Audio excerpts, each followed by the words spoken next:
Oi, bom dia.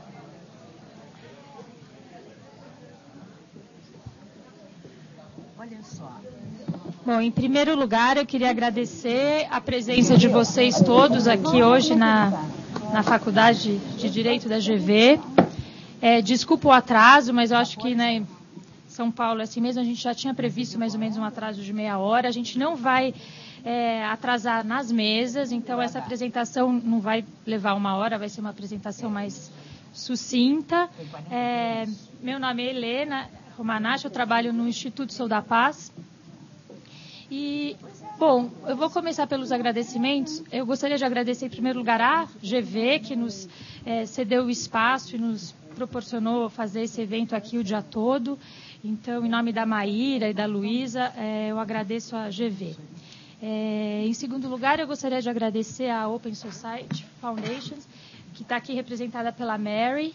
E depois gostaria de agradecer todos os palestrantes, debatedores e o público e, em especial, todas as organizações da rede. E a gente está aqui hoje, todas as organizações da rede de Justiça Criminal estão presentes hoje aqui.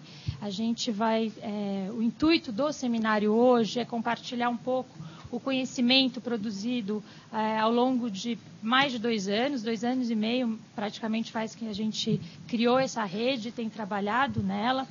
Vou contar um pouco como é que tem sido esse trabalho. Todas as organizações que vocês podem ver aqui são organizações que trabalham, né, principalmente em São Paulo e no Rio de Janeiro. A gente tem uma organização que é a Justiça Global e que, em conjunto com a Conectas e, obviamente, a Pastoral Nacional, que tem atuação, né, no Brasil todo, tem uma atuação em relação ao preso provisório em outros estados, mas o nosso trabalho tem se concentrado nas cidades de São Paulo e no Rio de Janeiro. Quando a gente... Rede de Justiça Criminal, mas a gente tem um foco no preso provisório, né? A gente elaborou em 2010 uma agenda de justiça criminal, que é um pouco o norte dessa atuação da rede, mas a gente tem, acho que até para tentar fazer um trabalho mais eficaz, a gente resolveu, o foco do nosso trabalho é o preso provisório. E todas essas organizações, de uma certa forma, produziram conhecimento ao longo dessa atuação, seja por pesquisa. Então, hoje a gente vai trazer aqui o resultado de todas as pesquisas que a rede produziu. A ideia não era fazer uma apresentação de cada pesquisa separadamente, então a gente dividiu hoje o seminário. Se vocês olharem a programação, a gente tem uma primeira mesa de crimes não violentos e o uso da prisão provisória. Quem vai apresentar é a Julita Lengruber. E depois a gente tem a mesa sobre trabalho policial e uma mesa sobre a dinâmica do sistema de justiça criminal. Então, a gente buscou fazer um exercício de discutir o conhecimento produzido não apenas pela pesquisa. Então, eu acho que é importante lembrar que temos organizações que não produziram pesquisa, mas que têm atuado em relação ao preso provisório, seja em atendimento direto, seja em litigância estratégica, e o nosso trabalho de advocacy também. A rede faz um trabalho de advocacy importante, a gente faz um trabalho de monitoramento do Congresso Nacional também. Então, faz 2 anos e meio que a gente acompanha toda a tramitação de todos os projetos de lei no Congresso Nacional. No ano passado, a gente atuou muito concretamente pela aprovação da Lei das Medidas Cautelares, que para a gente é uma... A gente vê na Lei das Cautelares uma possibilidade da gente reduzir o número de presos provisórios, coisa que não tem acontecido, e isso acho que vale a pena eu ressaltar, que o fato que as pesquisas que foram produzidas, que a gente vai apresentar aqui, essa discussão em relação às pesquisas, não à atuação, mas as pesquisas a coleta delas se deu antes da entrada em vigor da lei.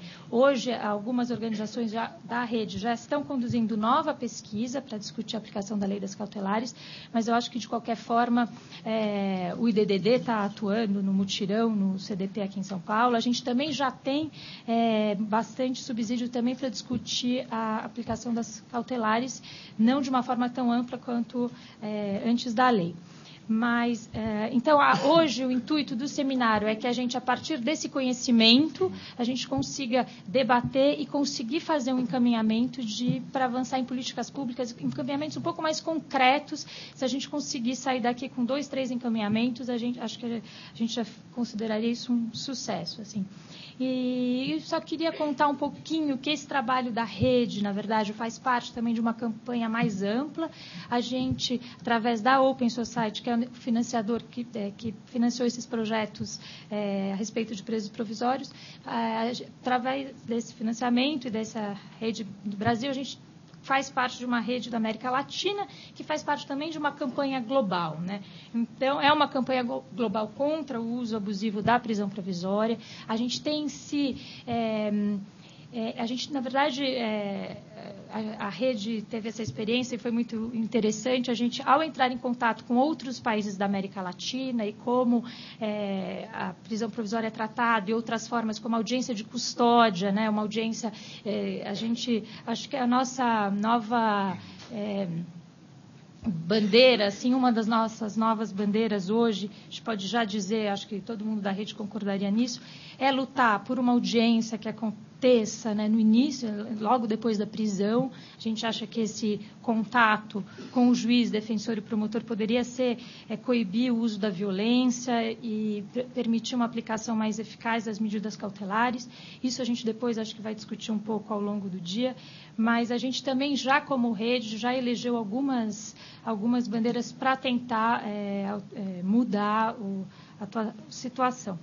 Então, eu acho que essa campanha da América Latina tem nos trazido muitos subsídios. Hoje, a gente está num período que a gente também quer devolver, vamos dizer, fazer essa troca, né, levar para eles o conhecimento também que a gente tem aqui no Brasil. Lembrando que, né, só o Brasil tem mais de 80 mil presos provisórios, então, eu acho que pelo número de presos também a gente tem vamos dizer, um peso grande assim, para discutir esse tema. Então, eu acho que, assim, em linhas gerais, o objetivo hoje é, assim, a partir do conhecimento produzido pela atuação de todas as organizações, trazer isso para debate. A gente espera que a participação do público seja ativa, então a gente vai ter apresentação, a gente vai ter mais ou menos 20 a 30 minutos de apresentação, cada debatedor terá 15 minutos, daí a gente tem 1 hora de debate em cada mesa. Então, acho que a gente vai conseguir fazer uma troca grande com todos os participantes aqui.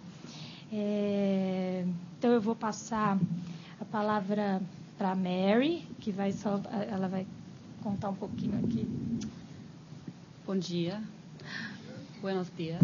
Hablo más o menos en español, entonces. Pero muchas gracias por venir y por tenerme aquí. Y a Elena, que ha dicho todo ya que quería decir. Muy bom.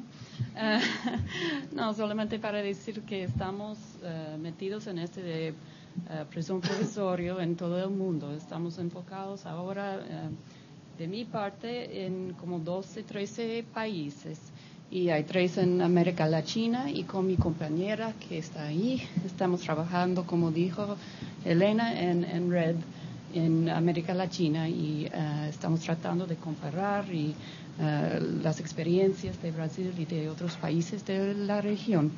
Y solamente para decir gracias a todos ustedes para tener interés en el sujeto y estar comprometido en acceso a la justicia para todos, la gente, y a la red de justicia criminal, que está trabajando con mucha fuerza, con mucha trabajo muy enfocado, muy especial, y que, bueno, estoy muy feliz de estar aquí para ver los resultados y una conversación muy interesante.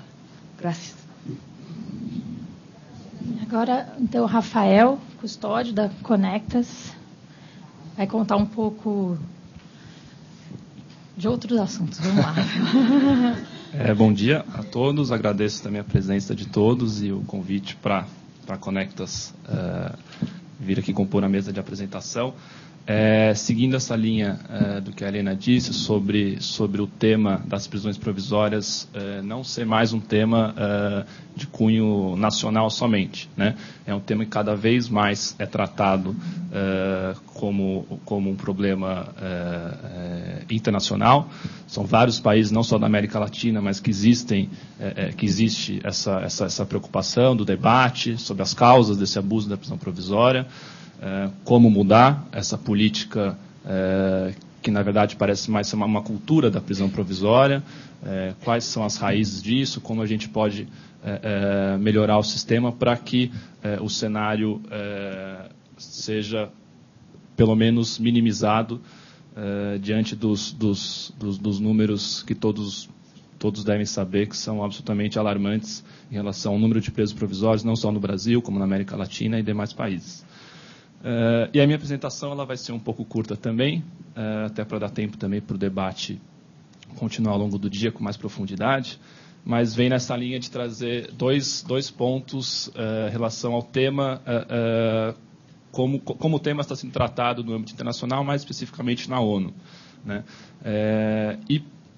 Por falar em ONU, quer dizer, para falar de ONU e prisão provisória, eu não tenho como não falar hoje sobre o relatório do SPT, que é o Subcomitê de Prevenção à Tortura da ONU, que foi publicado ontem pelo governo brasileiro.